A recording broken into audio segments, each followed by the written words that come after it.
Foul on Sophie Dunham. That is her first 2 seconds. Coming in for Phoenix number 14, DeWanna Bonner. We're pouring one out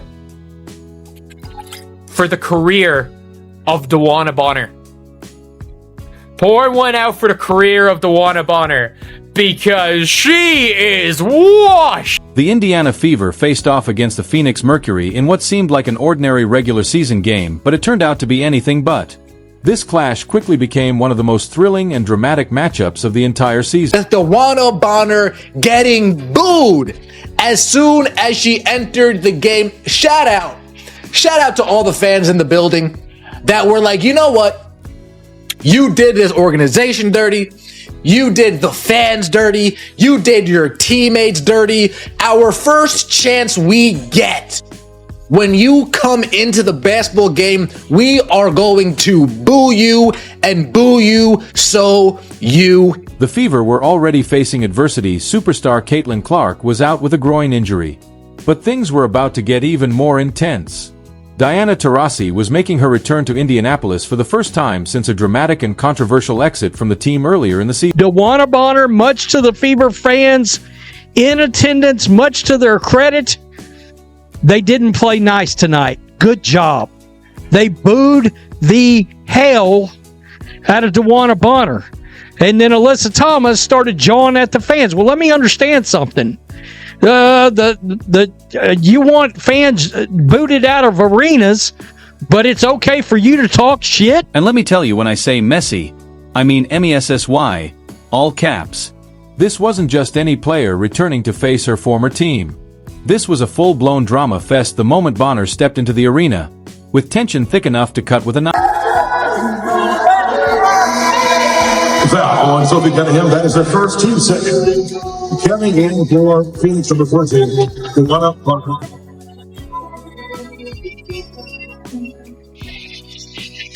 Look at this. Look at Satou Sabali clap. And she ended up getting clapped by the Indiana Fever. Nasty work. Satou Sabali, you played like trash, by the way. That is her first 2. If you're enjoying this, go ahead and hit that subscribe button. Now, let's rewind and break down how we even got here, because this story is absolutely wild. DeWanna Bonner, a 6-time WNBA All-Star and 2-time champion with Phoenix, a true legend of the game, was meant to be Indiana's secret weapon this season. It's disrespectful the way DeWanna Bonner quit on this team.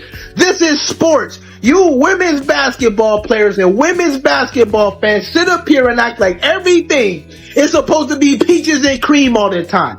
Stadiums, arenas, everybody boos players.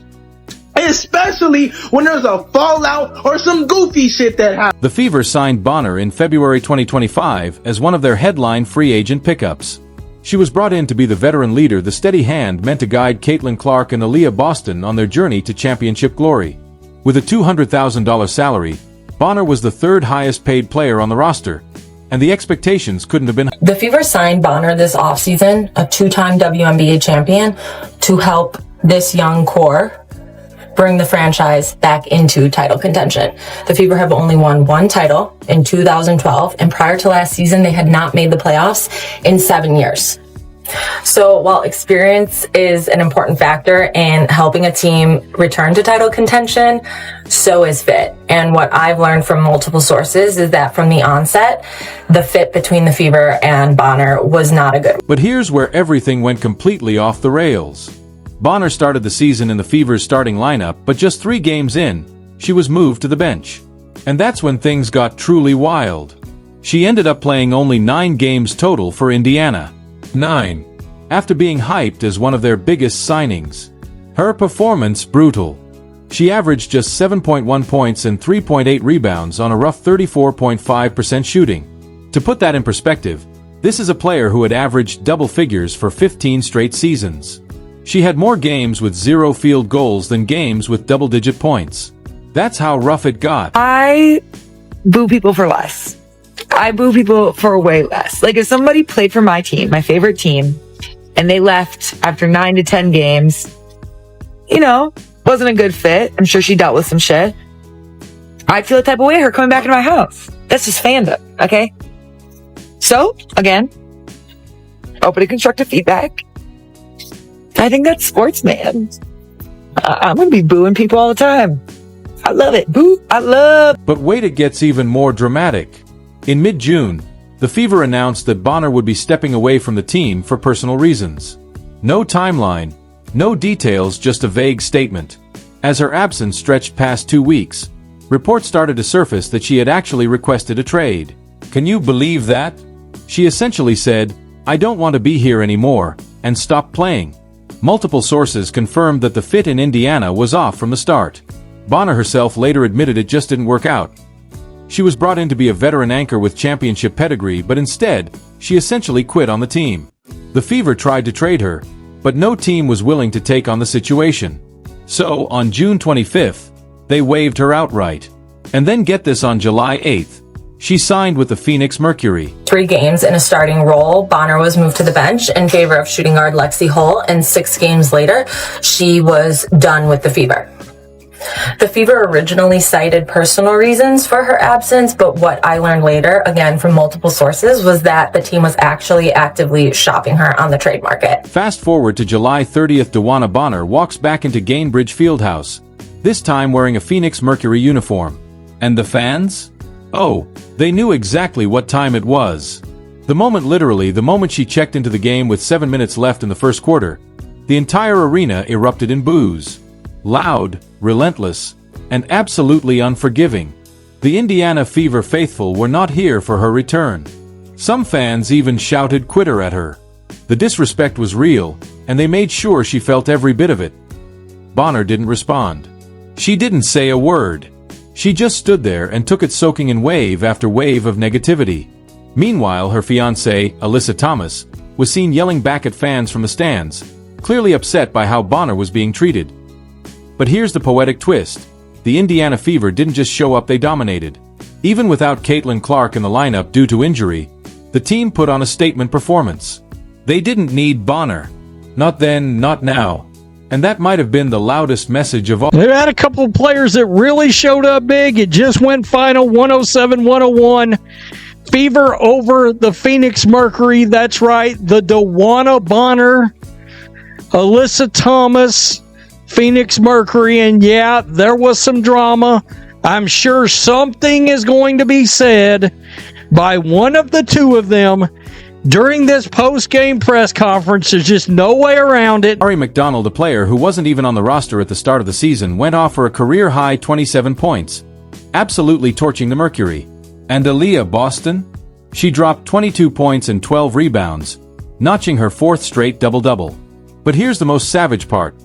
Boston scored Indiana's first 14 points of the 4th quarter, single-handedly putting the game out of reach.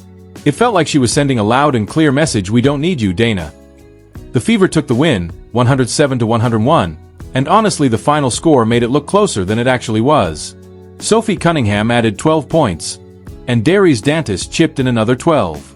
This was a full team effort, no drama, no distractions, just basketball. And it showed everyone exactly what the Fever are capable of without the weight of unmet expectations. And Dana Bonner's return, it was rough. In 21 minutes, she managed just 4 points on 1 of 4 shooting, with a single rebound. That's it. This is a WNBA legend we're talking about, completely outplayed by players who weren't even projected to crack the rotation.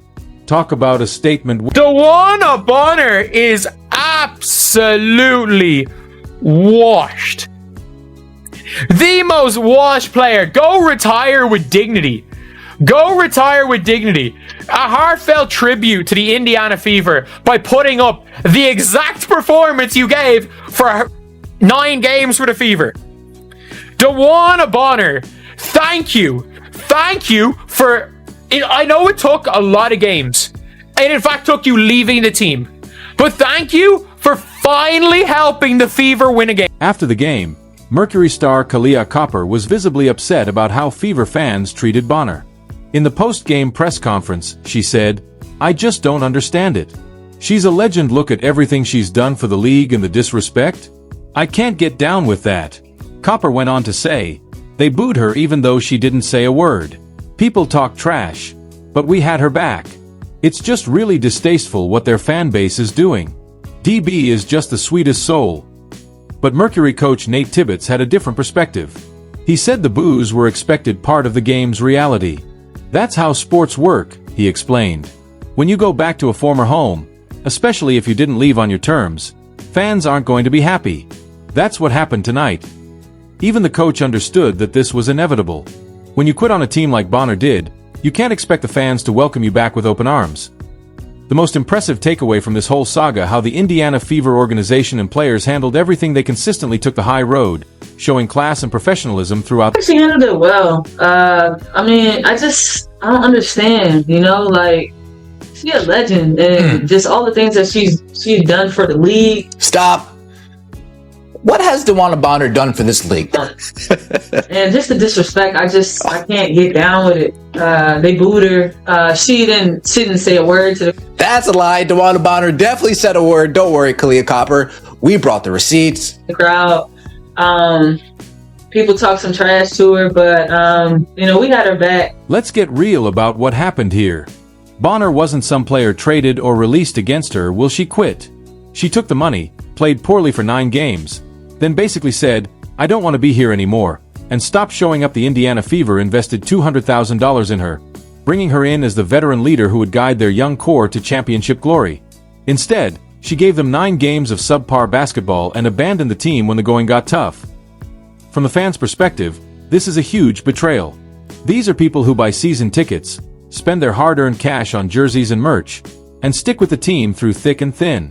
They were promised Bonner would elevate the Fever, and instead, she took their money and ran. And let's be honest, her poor performance wasn't just about fit or system. She was missing shots that clanged off the side of the backboard. She had more games without making a single field goal than games scoring double digits. This wasn't about basketball IQ or system compatibility. This was about effort and professionalism. DeWanna Bonner pulls one of the weakest moves in sports history and quits on the Indiana Fever not even halfway through the season, man. Your ass couldn't hit the fucking side of a barn and was stinking it up every game, and you're mad about a starting spot or some bullshit? Completely lost all respect for your punk ass.